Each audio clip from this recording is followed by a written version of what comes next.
Hanuman had reached the Ashok Vatika in Lanka in search of Sita. He climbed the boundary wall of the Ashok Vatika and looked around from the top. Vasanta had set in, and the branches of trees were bent with the weights of bouquets of flowers at their tips. Hundreds of creepers climbed the trees in the mango orchards. Hanuman jumped like an arrow shot from a bow and landed amidst the trees. The large garden was surrounded by trees of the colors of gold and silver. The place echoed with the song of a variety of colorful birds, while herds of deer roamed around freely. Welcome to Rajendra Tandon videos. We continue our narration of the Valmiki Ramayana with Hanuman entering Ashok Vatika in search of Sita. Sitting on an Ashoka tree, Hanuman admired the beauty of the surroundings and waited for the moment when he would find Sita, redolent with the scents emitted by diverse flowers. The garden was fragrant like the Gandhamadan mountain.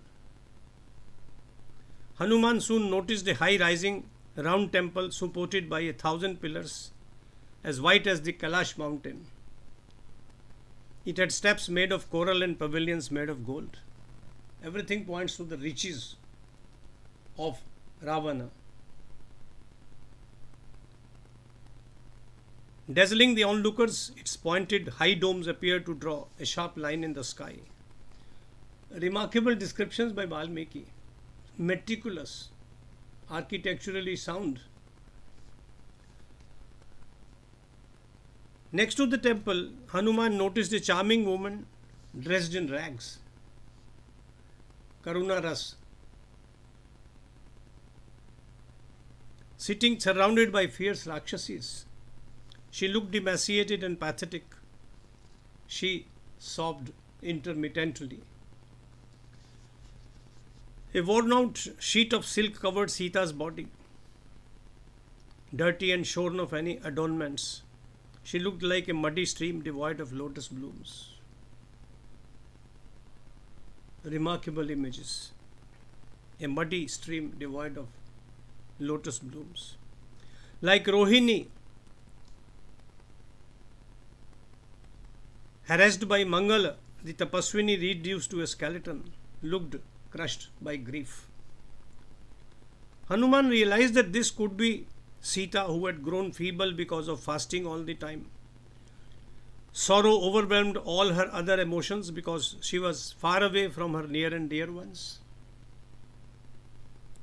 Many Rakshasis surrounded her, making her feel like a doe separated from her herd and surrounded by a pack of dogs. What images! How touching!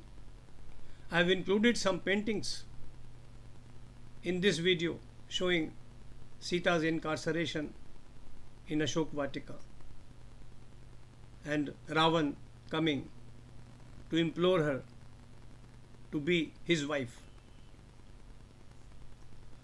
Looking at her large eyes, her dirty and frail body and her helpless demeanor, Hanuman concluded logically that the woman in front of him was Sita. For him, her face was attractive as the moon. Her eyebrows charming and the glow emanating from her body dispelled the darkness around her. The lotus-eyed Sita looked charming like Rati, Kama's beloved. She sat on the ground like a tapasvini sitting in meditation.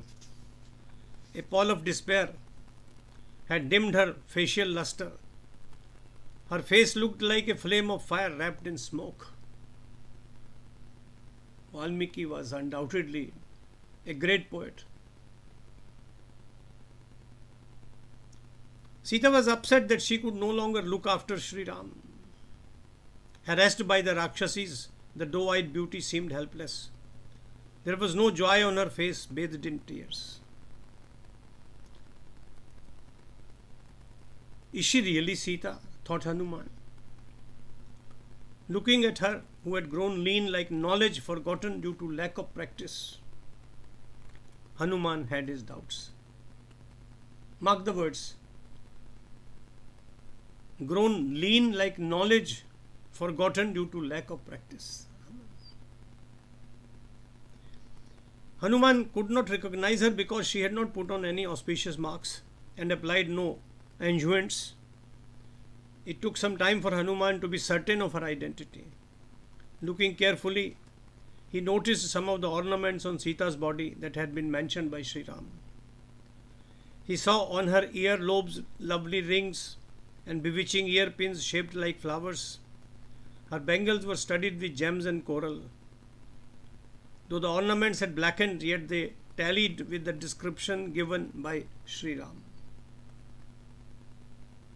He was no longer in doubt that she was wearing ornaments that she had not discarded while being carried aloft after her abduction by Ravana.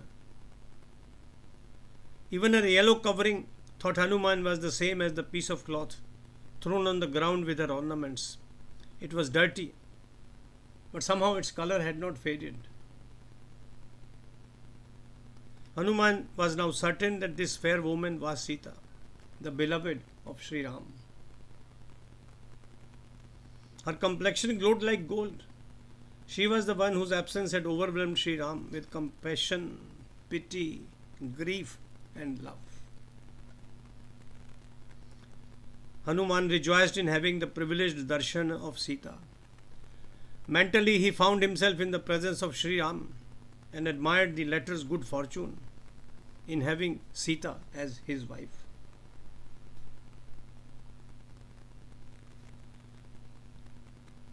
Valmiki continues. Hanuman's eyes brimmed with tears on seeing Sita surrounded by Rakshasis and in grief. In his thoughts, he mourned Sita's fate. He thought, she learnt her lessons at the feet of loving elders. She is Sri Rama's wife. When she has to undergo such suffering, one has to admit the irreversible dominance of Kala. However, like the divine Ganga who does not get unduly upset with the arrival of rains, confident of the valor and wisdom of Sri Ram and Lakshmana, Sita has refused to be cowed down by her misfortune. Looking at Sita, resplendent like the beauteous Lakshmi, Hanuman thought of Sri Ram and said to himself, Sri Ram killed the mighty Vali for the sake of the large-eyed Sita. Earlier he massacred 14,000 Rakshasas including Khar, Trishir and the powerful Dushana in the Janasthan. It is because of Sita that the unattainable kingdom of the Vanaras, protected and ruled by Vali, passed to the renowned Sugriv. Sita, the daughter of Janaka, the virtuous king of Mithila, is a devoted wife. She appeared wrapped in the dust of a furrow, fine as the pollen of lotus, when the king was plowing a field. She is the daughter-in-law of the valorous and gentle Dashratha, who never deserted a battlefield. She is the wife of the virtuous, knowledgeable in dharma, contented and self-realized Shri Ram. Out of her love for her husband, giving up a luxurious life, she travelled to the forest without a thought of the hardship in store for her. Living on mere fruit and roots, serving her husband, Sita was happy as if she was living in a palace.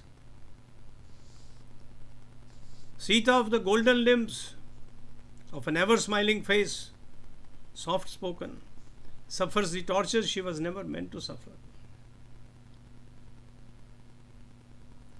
She is stuck to the purity of conduct and devotion to her husband, in spite of Ravana's depredations. She has not surrendered her chastity.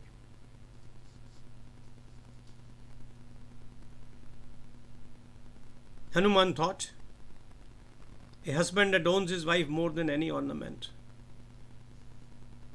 That is why, away from her husband, Sita looks forlorn, although she is so pretty. She is forgiving like the earth, What similes?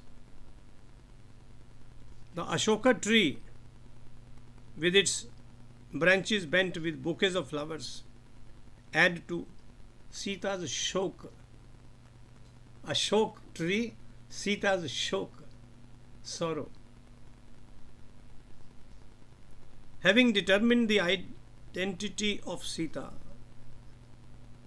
Hanuman decided to wait on the treetop before presenting himself to her at an opportune moment.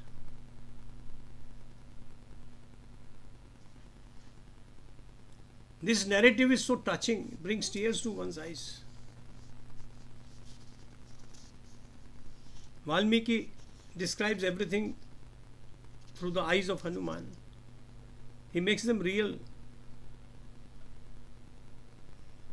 He makes us visualize Sita's condition. He describes her beauty, her charms, her character, her family. He tells us of her birth.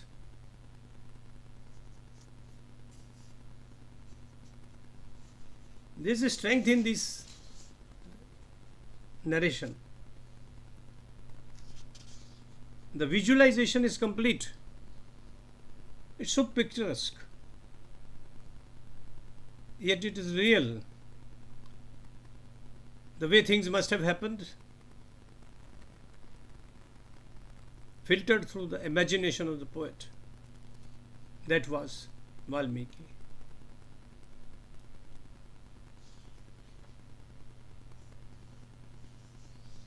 We meet again next week. Jai Shri Ram. Jai Shri Ram.